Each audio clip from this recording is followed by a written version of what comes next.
Navodaya exam की तैयारी के लिए हमारे यूट्यूब चैनल सतीश नवोदय के साथ बने रहें। चैनल को सब्सक्राइब करें और अपने फ्रेंड्स को भी बताएं ताकि इस लॉकडाउन में आप तैयारी जारी रख सकें।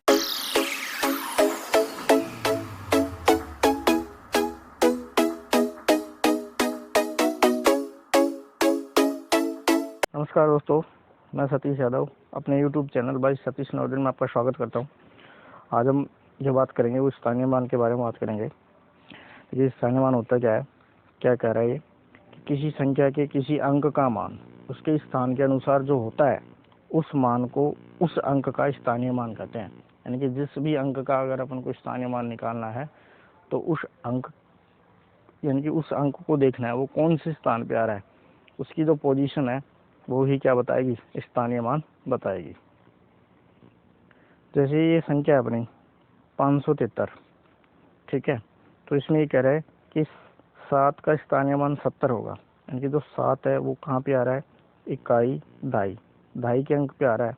तो यानी कि 7 का जो स्थानीय मान होगा वो क्या होगा, 70 होगा, ठीक है। ऐसे ये कह रहा है कि 5 का स्थानीय मान 500 होगा। यानी कि जो 5 है वो कौन से स्थान पे आ रहा है, इकाई दहाई सैकड़े के स्थान पे आ रहा है। यानी 5 का स्थानीय मान होगा क्या होगा, 500 होगा, ठीक है। कोई और संख्या लेते हैं अपन, जैसे कदू की 703, ठीक है।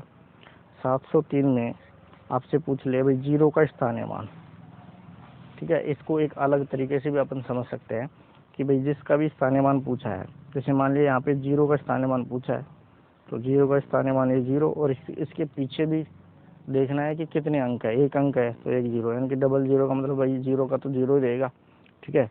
ये देखिए 7 का पूछे तो 7 का स्थानीय मान पूछा तो 7 को तो लिखेंगे ऐसे कैसे, ठीक है। इसके बाद में कितने डिजिट है, 1 2 2 अंक है ना, तो 2 0 लग जाएंगे, ठीक है। तो ये 7 का जो स्थानीय मान है वो क्या होगा, 700 होगा, ठीक है। तो एक संख्या और लेते हैं अपन, जैसे मान लिया कि 764 लिया अपन ने, ठीक है। अब यहाँ पे इस 6 का स्थानीय मान पूछे जो सेकंड नंबर पे है, दूसरे नंबर पे, तो इस 6 का स्थानीय मान पूछा था अभी मैंने बताया। तो इस 6 को तो 6 लिखेंगे, इसके बाद में कितना अंक है, एक अंक है तो एक 0 लगा देंगे। तो ये क्या हो जाएगा, इस सेकंड वाले 6 का जो स्थानीय मान है वो क्या हो जाएगा, 60 हो जाएगा, यानी कि 60 हो जाएगा। अगर ये सैकड़े वाले 6 की पूछे तो यहाँ पे अगर इस 6 की पूछ रहा है तो इस 6 को ऐसे कैसे लिखेंगे, इसके बाद में कितने अंक है, 2 अंक है तो 2 0 लगा देंगे। तो इस 6 का जो स्थानीय मान होगा वो क्या होगा, 600 होगा, ठीक है दोस्तों। यानी कि उसके स्थान के अकॉर्डिंग अपन को उसका स्थानीय मान बताना है। अगर एक बड़ी संख्या और ले लेते हैं, मान लिया कि कहते कि 6320, ठीक है। तो यहाँ पे इस 6 के स्थानीय मान पूछे तो मैंने कह रहा है कि भाई 6 को तो ऐसे कैसे लिखेंगे, इसके बाद में कितने अंक है, 1 2 3, तो 3 0 लगा दो, ठीक है। तो इसका हो जाएगा 6000। इस 3 का पूछे तो 3 को 3 लिखेंगे, इसके बाद में 2 डिजिट है, 2 0 लगा दो, इस 3 का स्थानीय मान क्या हो जाएगा, 300 हो जाएगा दोस्तों। तो आपको स्थानीय मान अच्छे से समझ में आया होगा। अब स्थानीय मान के बाद में अपन बात करेंगे जातीय मान का, ठीक है। कि जातीय मान होता क्या है, ये कह रहा है कि किसी संख्या में किसी अंक का जातीय मान उस अंक का अपना मान होता है, चाहे वह अंक किसी भी स्थान पे हो, ठीक है।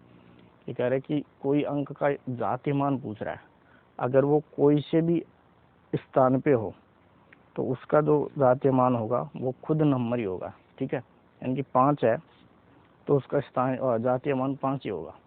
अगर 6 है उसका जातीय मान 6 ही होगा, चाहे वो कौन से किसी भी स्थान पे हो।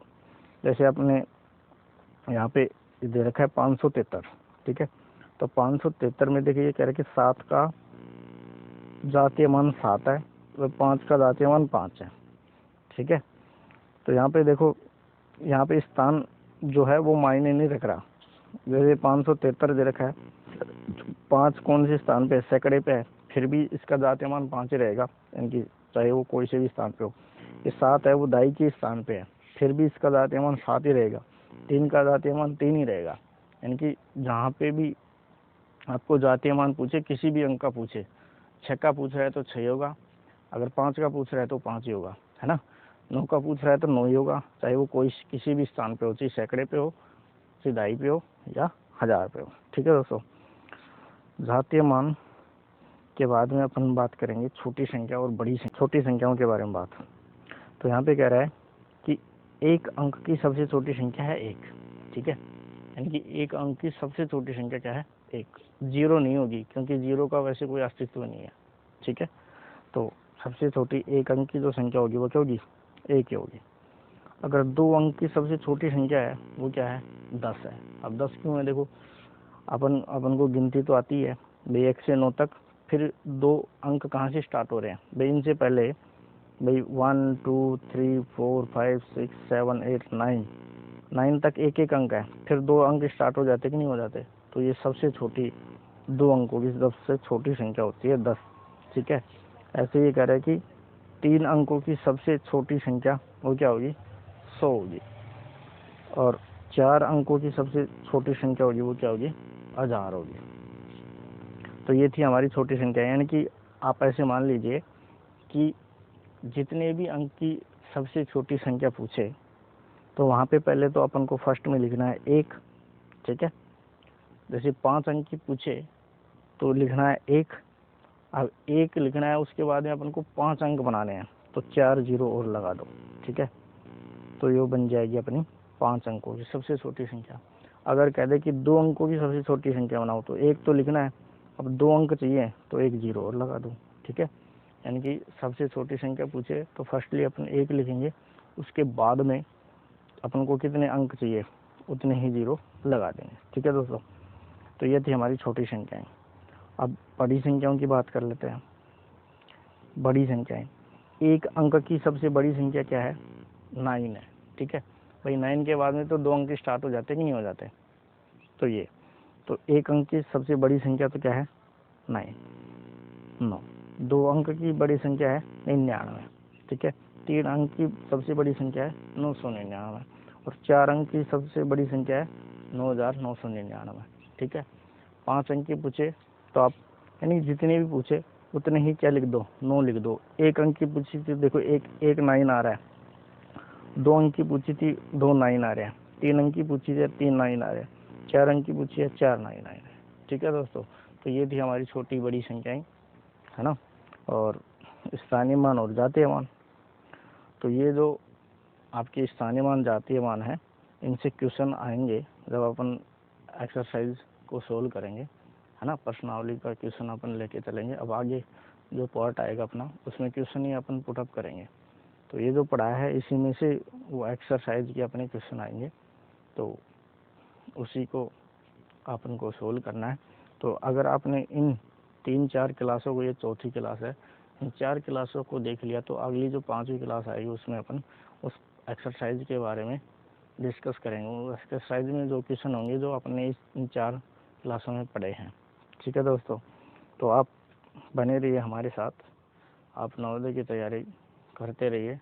इस लॉकडाउन में आप अपने दोस्तों को भी बताएं जो नवोदय की तैयारी कर रहा है, वो हमारे चैनल से जुड़ जाए। बेल आइकन को भी दबा लें, ताकि हम जब भी अपनी क्लास यहाँ पे अपलोड होगी तो आपको नोटिफिकेशन मिल जाएगा। धन्यवाद दोस्तों, हमारे YouTube channel by Satish Navodaya को सब्सक्राइब कर लें।